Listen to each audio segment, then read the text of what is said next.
cool like Milwaukee tools and stuff. I almost bought a brand new Lincoln welding machine today. What was that? Plus, there's been like random deals on shit lately. Like now that most of the supply chain stuff has kind of cleaned up. Holy shit, this thing's expensive as fuck. If it's were you trying to buy a big one? Dude, those things are like between 5 to 10K. You must do some serious welding.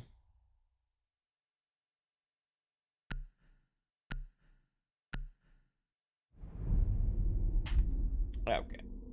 Alright.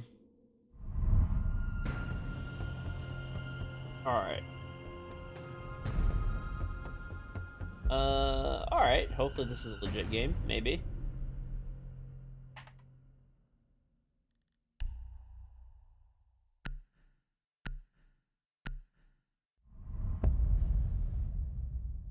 Milwaukee box cutters. I have like this the Stanley one because they were on a really cheap deal one time. I think at like Ace Hardware or something. And I bought like 5 of them or something. I think they were like no, I think I have 6. Yeah, I have 6. 6? 4. No, I have 4. Yeah, it was like they had one where they were like 2 packs and they were I think $5 for a 2-pack.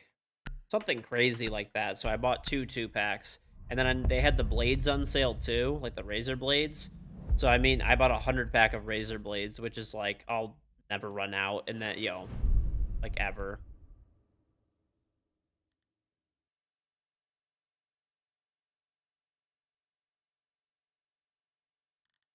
You have a welding machine you bought off Craigslist, but you want one that's getting old, you want a new one?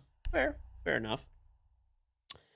I don't really have a preferred brand of tools. My preferred brand is on sale or the best price. Right? I mean, I mostly have Milwaukee and Husky stuff, generally speaking. Mostly Husky. Like by far the most. For hand tools, yeah, that's like because I feel like the Husky stuff is pretty good and they have a lifetime warranty at Home Depot. So if I like break it or whatever, I can just take it there and they'll replace it. But I do have some DeWalt stuff. I have some, mostly for power tool stuff. I have almost all Milwaukee stuff because I got a really good deal on like a big set, and then I had batteries and chargers and stuff like that. So then you're like kind of in their ecosystem. And there's like a thing, by the way, too. I mean, probably people know about this, but so there's a little trick you could do at Home Depot. There's nothing like bad about it, by the way, because like they know that people do this stuff. But you could take it's called the battery. They call it like a hack because people just call everything a hack these days, but it's not really a hack. Basically, anytime that this works for like DeWalt a lot of times too, if you're like DeWalt or really any other brand for that matter. You know how like a lot of times brands will do like buy this tool and get this battery for free, right? So when they do that, as long as if they don't want you to take advantage of this, what I'm talking about, I'll explain to you why they like incentivize it more or less. So when they don't want to incentivize you to do it, they make the battery and the tool one price, one invoice item. But when they want to incentivize tool sales and you can get crazy deals on just the tool itself, they'll do this thing where they allow you to buy the tool and they buy the battery, but they invoice them separately on the receipt so that you could go and return the battery if you want to.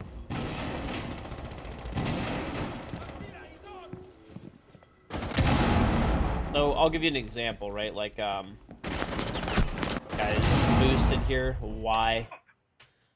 Anyway, I'll give you an example. I bought a what's it called? A like Milwaukee wireless like Dremel type of thing, right? Cordless Dremel type of thing. So the tool with the battery was like 120 or something, and the battery was like invoiced separately, so you could go if you want to, and you could either just cancel the battery if you want to. You could send it to a different store and then just never pick it up, and then they refund you the difference, or you could go return it to the store, whatever you choose. So the battery was like, the tool was like 120 and the battery was like 55 bucks or something was the list price they put it on for, 60. And then you could just return the battery and then you get the tool for 60. And since I already have like a few batteries from the big toolkit that I bought the other time, there was no point of keeping them, right? So, but yeah, it's like a little trick with Home Depot, at least, where you can get really good deals on certain tools. So if you ever see, if they want you to do it, right? Like if they want you to do that like deal, you'll see that the item gets invoiced separately. So if it's not invoiced separately, you can't return it. So anyway, if you're buying tools, it'll save you a boatload of money. Jetto, thank you very much for the 42-month resub. Welcome back. What's on, Jetto? So little tip if you're ever buying tools. But that sucks. We just got murdered by BB.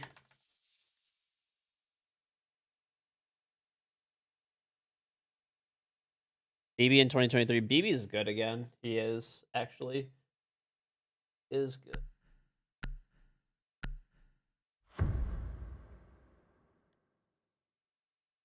They give you discounts for competitor trade-ins. I don't think they do that in the US, but yeah, maybe. I don't know.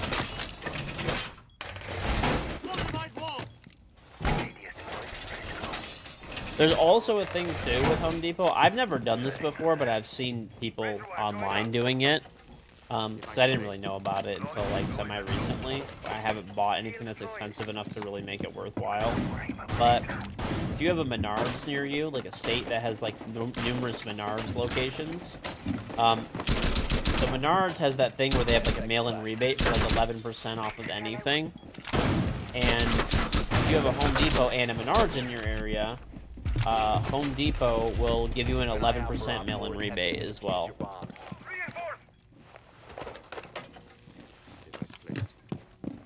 Can grab the hatch if possible. So, I mean, that could add up, right? Like, let's say you buy, like, flooring, for example, for your house, right? And you spend, like, $1,000 on flooring. You get 11% rebate. That's $100 back. That's, like, a big chunk of change off, right? So, just something to think about, that's all.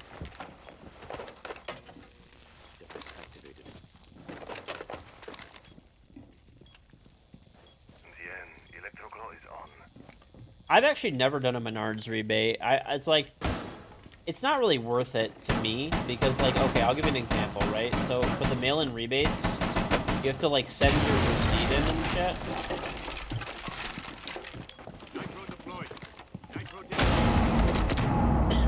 You have to send your receipt in, like the mail to them. Oh, let's do Denver Bell.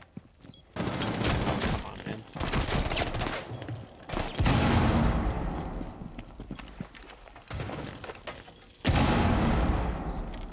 Anyway, I've never really bought anything that was like that expensive.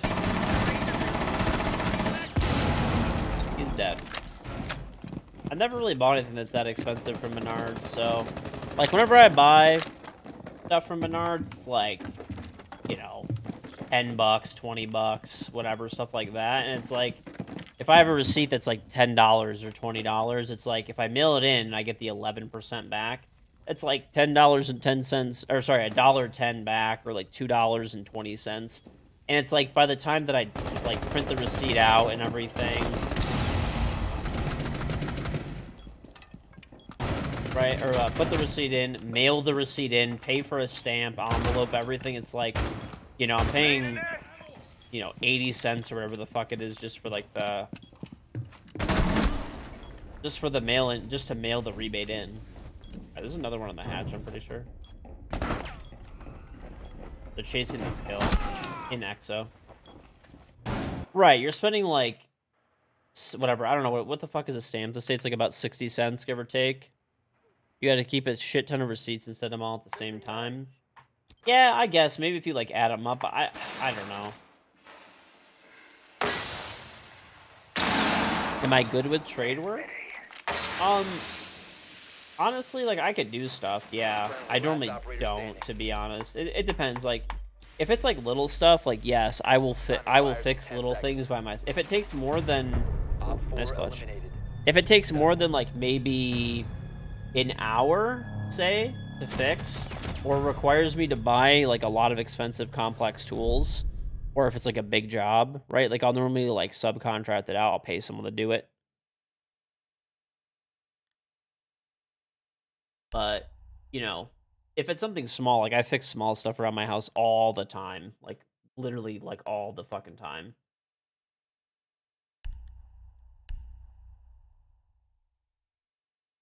The guy reading this reason be like, what the fuck is this receipt from 1995? Ooh. Yeah, but, like, I'll give you an example. Like, you know, when I installed my carpet in my house or painted or, you know, refinished flooring or anything like that, I paid people to do all that stuff. Secure the area. Keep the bombs protected.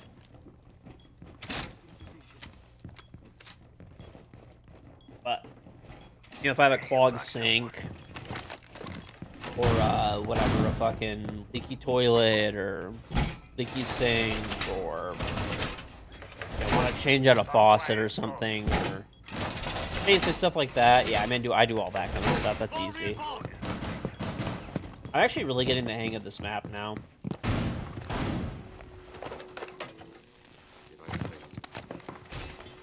Deploying skills. Down to 5 seconds. Op 4 has located a bomb. Plan your defenses accordingly. Bomb located. Yeah, I'm learning Night Haven a lot more. I feel like pretty comfortable on it lately, and it's actually a pretty good map in my opinion. At least as a ranked map, it's pretty fun.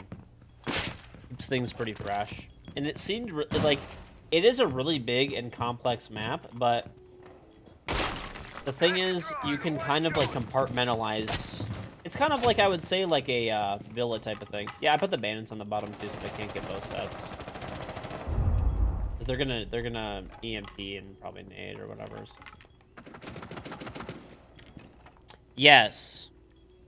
Yeah, I mean, it's kind of like, I'd give the example of like Clubhouse, right? Like, no one plays like all of Clubhouse or all of Villa. You play the areas of the map that you like, you know, are attacking, and like, you know, whatever, where the bomb is and where site is and shit. That's what you play.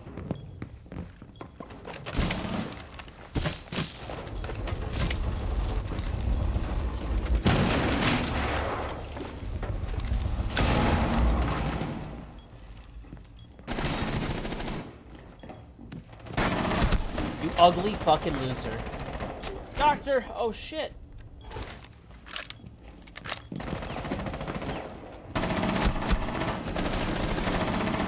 I got one garage. Another dock.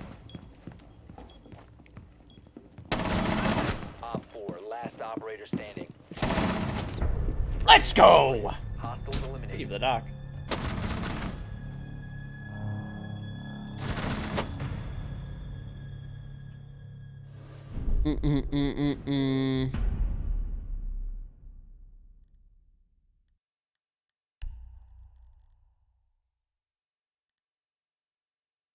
Oh.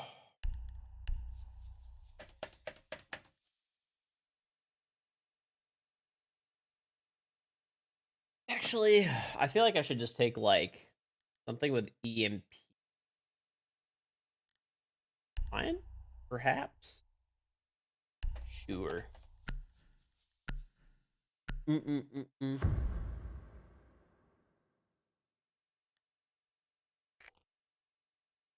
need to locate a bomb.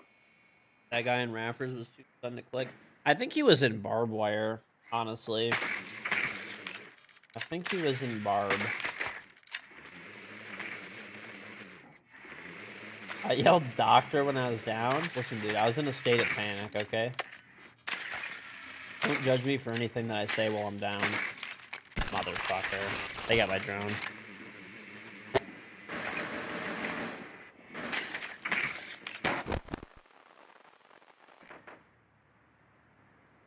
Seconds to insertion.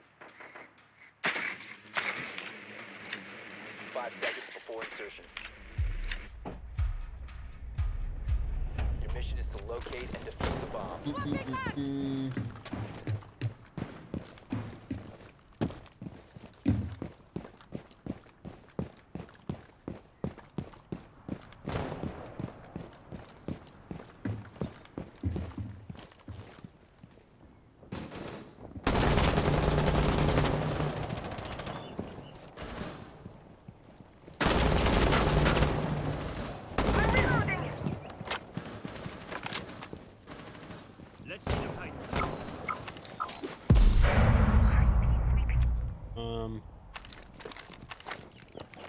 Let me drone this. I don't know where this thing is.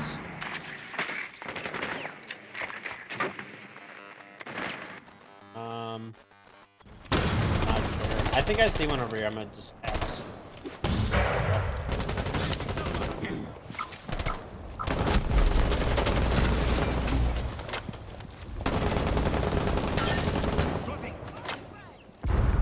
You could throw a grenade through this, blow this up, and we can open the rest of it if you have one. Drone active. Finding our rats. Taking hostile! Hit on target.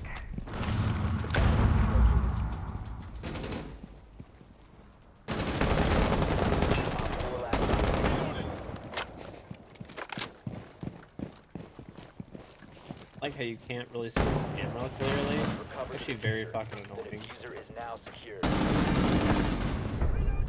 It is very annoying, to be honest. We had an IQ. We had an IQ for all of the Valkyrie cameras when Valkyrie is banned. That's why.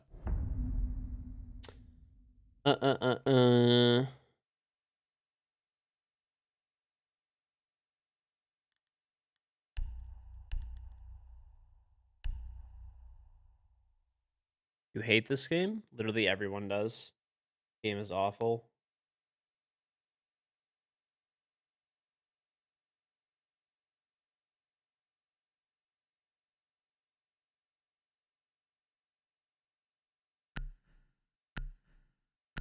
You played Raid Cheaters all day today. I think I've had 2 or 3 games get canceled already, and this is only my second game. I've been on for 2 hours.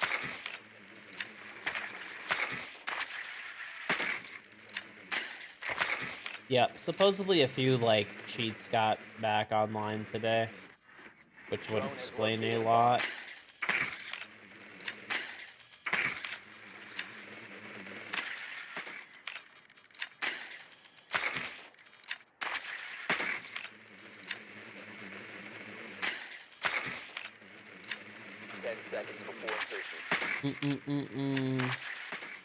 I should use Thatcher.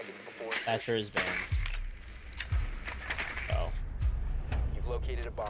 Make your way to its location and defuse it.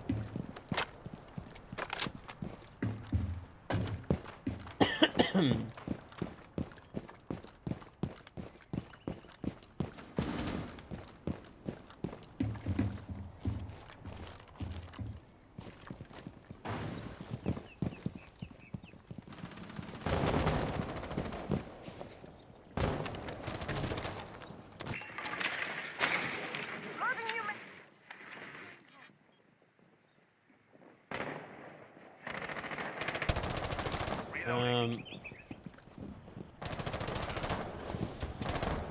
Setting up recon drone. Throwing frag. Not sure where it is. I couldn't get the.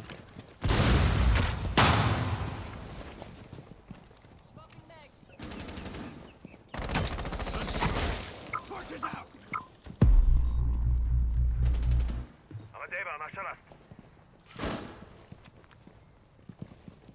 One's Rafter, I'm pretty sure.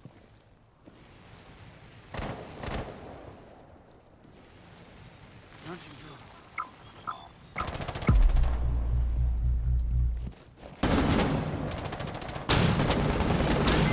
Oh my lord. Another one Rafter. Replicating.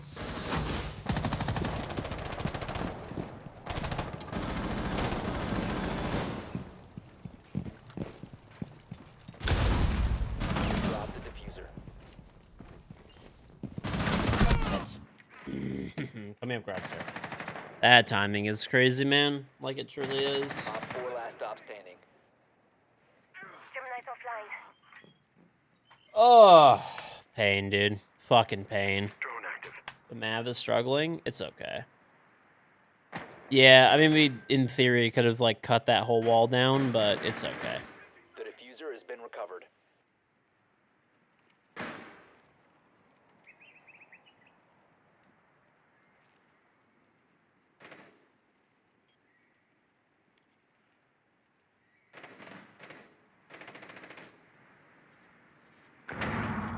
winnable though, I believe. Oh yeah, they got this guy pinned too. Oh yeah. Oh yeah. Nice job, GG. Op 4 eliminated. You wanna play a bit dip, or are you just chilling? What's up, Mayo? Well, hey, at least we got one legit game.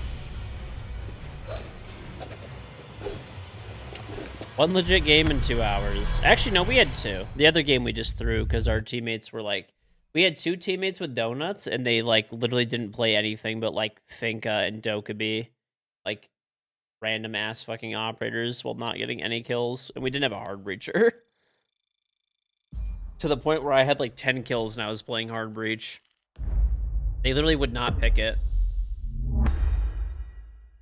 Like, they literally refused to touch, like, a support operator. I'm actually still so annoyed about that Chromecast thing, man.